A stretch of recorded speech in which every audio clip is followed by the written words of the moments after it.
नमस्कार दोस्तों, बोले भारत में आपका स्वागत है। मैं हूं शांता सिंह। दिल्ली के मुख्यमंत्री अरविंद केजरीवाल को चुनाव प्रचार के लिए 1 जून तक की अंतरिम जमानत मिली है। आम आदमी पार्टी बहुत खुश है कि उसका सबसे बड़ा नेता बाहर आ गया है।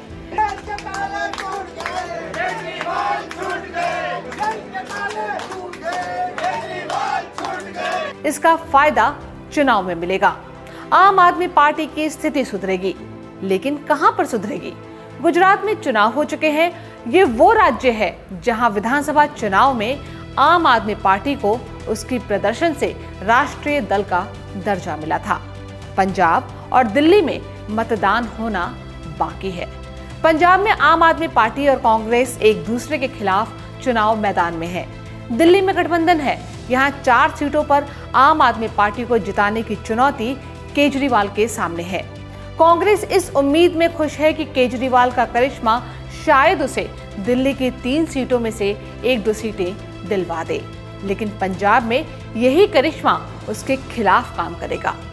दूसरी ओर बीजेपी ने केजरीवाल की रिहाई पर कहा है कि सत्य बाधित हो सकता है, पराजित नहीं। चुनाव प्रचार करने की अनुमति मिली और उसके बाद फिर वहीं जाना है। तो कई बार अपराधियों को पैरोल पे छोड़ा जाता है। माननीय न्यायालय का निर्णय, उसका हम स्वागत करते हैं। और अंतरिम जमानत मिलने का मतलब ये नहीं कि आप अपराध मुक्त हो गए। अपराध अभी भी वही है कि 100 करोड़ रुपए से ज्यादा का घोटाला शराब नीति में किया गया, जिसके किंग पिन सूत्रधार अरविंद केजरीवाल है। दिल्ली में बीजेपी को उम्मीद है कि 7 की 7 सीटें उसके खाते में आएंगी। ऐसे में बड़ा सवाल यही है कि क्या वाकई केजरीवाल दिल्ली में बीजेपी की उम्मीदों को धूमिल कर सकते हैं? दिल्ली में बीजेपी की उम्मीदें धूमिल होंगी तो केजरीवाल के कारण नहीं, बल्कि बीजेपी से लोगों की नाराजगी इसका कारण हो सकती है।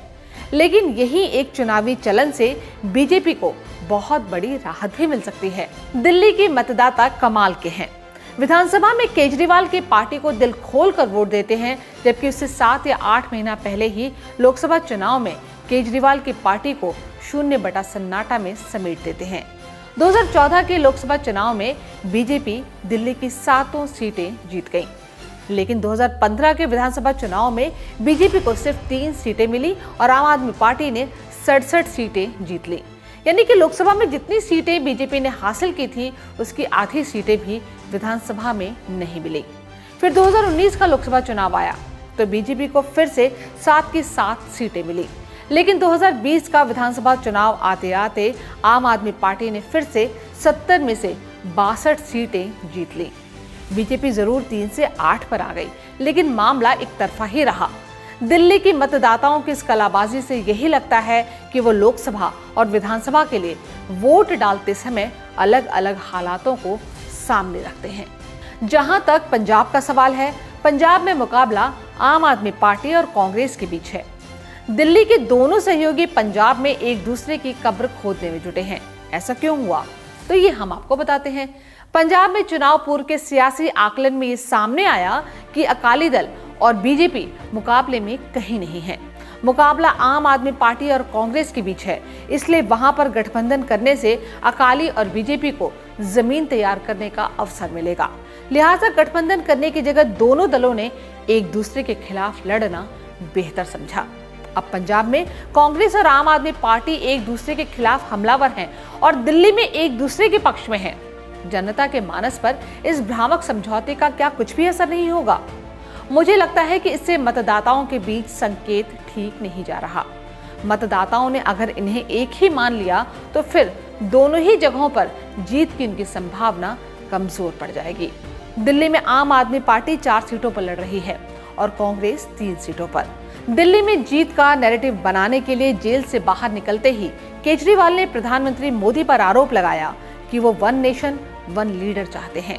भारत में नेता तो एक ही होता है जो जनता के द्वारा चुना जाता है, लेकिन सारे फैसले और फैसलों की ताकत उसमें ही निहित नहीं होती है। बेहद खतरनाक मिशन चालू किया हुआ है प्रधानमंत्री जी ने, बहुत ही खतरनाक। देशवासियों को ये समझने की, अब जब मैं बोलने जा रहा हूं, समझने की जरूरत है। उस मिशन का नाम है वन नेशन वन लीडर। जब एक नेता में सारी शक्तियां निहित हो जाती हैं तो वो लीडर नहीं, डिक्टेटर हो जाता है। Kejriwal one nation one leader वाली थ्योरी से प्रधानमंत्री मोदी पर डिक्टेटर होने का ही आरोप लगा रहे हैं। तानाशाही अचानक पैदा नहीं होती, बल्कि आहिस्ता आहिस्ता उसके लक्षण आते हैं। बीजेपी में एक वक्त वाजपेयी और आडवाणी बहुत ताकतवर नेता थे, लेकिन 2004 में वाजपेयी चुनाव हार गए तो उन्हें मौका दोबारा नहीं मिला। हालांकि उनकी तबीयत भी खराब हो गई थी, लेकिन वो अगर स्वस्थ भी होते तो भी मौका नहीं मिलता। 2009 में आडवाणी के नेतृत्व में बीजेपी लड़ी, लेकिन हार गई। तो 2014 में उन्हें अवसर नहीं मिला, जबकि आडवाणी तो पूरी तरह से स्वस्थ भी थे। अगर बीजेपी 2024 में चुनाव हार जाती है तो क्या अगली बार मोदी को मौका मिलेगा? बीजेपी का ट्रैक रिकॉर्ड देखकर तो ऐसा नहीं लगता। अब केजरीवाल की पार्टी की बात करते हैं। क्या केजरीवाल ने पार्टी के भीतर लोकतांत्रिक माहौल कायम रखा है? दिल्ली के मुख्यमंत्री भी वही हैं और पार्टी के सर्वे सर्वा भी वही हैं। जो भी उनसे असहमत होता है वो 2 मिनट भी पार्टी में नहीं रह सकता। जब उन्हें शराब घोटाले के आरोप में जेल जाना पड़ा तो अचानक आम आदमी पार्टी के मंच पर एक देवी प्रकट होती हैं। कौन? सुनीता केजरीवाल, अरविंद केजरीवाल की पत्नी, जो कल तक घर परिवार संभाल रही थी, वो अचानक पार्टी की नंबर 2 नेता हो गई। ये कोई आरोप नहीं है, बल्कि सच्चाई है, क्योंकि आम आदमी पार्टी की स्टार प्रचारकों की लिस्ट जो आई उसमें केजरीवाल के बाद सुनीता केजरीवाल का नाम नंबर 2 पर था, जबकि एक भरे पूरे राज्य के मुख्यमंत्री भगवंत सिंह मान तीसरे नंबर पर थे। जो संजय सिंह सड़क से संसद तक पार्टी के लिए सबसे ज्यादा दहाड़ते थे, वो 7वें नंबर पर हैं। पार्टी नहीं कोई प्राइवेट लिमिटेड पार्टी हो गई कि बॉस के बाद बॉस के घर वाले ही राज चलाएंगे। इसलिए केजरीवाल की जुबान से वन नेशन वन लीडर का आलाप ठीक नहीं लगता। अब रही बात कि क्या केजरीवाल के जेल जाने का फायदा उनकी पार्टी को मिलेगा। ये बात सही है कि पीड़ित के प्रति लोगों में सहानुभूति का भाव रहता है। खासकर जेल जाने वाले नेताओं को अक्सर हीरो का दर्जा मिल जाता है। जनता उनकी दीवानी हो जाती है। बार बार अंग्रेजों की जेल को चुनौती देने वाले गांधी आज हमारे राष्ट्रपिता ही नहीं, विश्व पुरुष के रूप में याद किए जाते हैं। आजाद हिंदुस्तान में जब इंदिरा गांधी ने इमरजेंसी लगाई तो उनके खिलाफ जेल जाने वालों को देश की जनता ने नायक और महानायक बना दिया। 13 साल पहले जब अन्ना आंदोलन चला तो अन्ना से लेकर केजरीवाल तक जेल के दरवाजे पर साहस का दस्तक देते थे, लेकिन आज हालात बदले हुए हैं। इमरजेंसी में जेल जाने वाले लालू यादव का हीरोइज्म इतना बड़ा था कि उसकी पूंजी को वो 22 सालों तक खाते रहे, जब तक कि वो दोबारा 1997 में जेल गए। लेकिन दोनों में बड़ा मौलिक फर्क था। 1975 में जेल गए तो लोकतंत्र को बचाने के लिए, 1997 में जब जेल गए तो चारा घोटाले में भ्रष्टाचार करने और भ्रष्टाचारियों को बचाने के लिए। उसका नतीजा देखिए कि 1995 में अविभाजित बिहार में, जिसमें झारखंड भी समाहित था, वहां लालू यादव ने अपने दम पर पूर्ण बहुमत की सरकार बनाई थी। लेकिन 1997 में भ्रष्टाचार के आरोप में जेल जाने के बाद उनकी पार्टी लगातार कमजोर होती गई। 2010 के विधानसभा चुनाव में तो सिर्फ 22 विधायक रह गए थे। 8 साल मुख्यमंत्री रही लालू यादव की पत्नी राबड़ी देवी 2 जगहों से विधानसभा का चुनाव लड़ी थी, राघोपुर और सोनपुर, और दोनों जगहों से हार गई। उसके बाद लालू की पार्टी फिर से बची तो पहली बार नीतीश कुमार से गठबंधन के कारण 2015 में, और 2020 में बची तो तेजस्वी के नए नेतृत्व के कारण।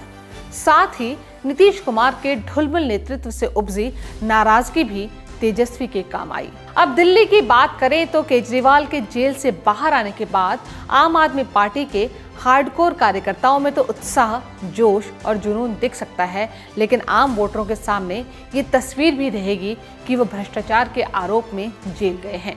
ये आरोप आम वोटरों को केजरीवाल से जुड़ने नहीं देगा। फिर केजरीवाल ने तो वो नैतिकता भी नहीं दिखाई जो लालू यादव ने दिखाई थी, या फिर केजरीवाल से ठीक पहले झारखंड के मुख्यमंत्री रहते हेमंत सोरेन ने दिखाई थी।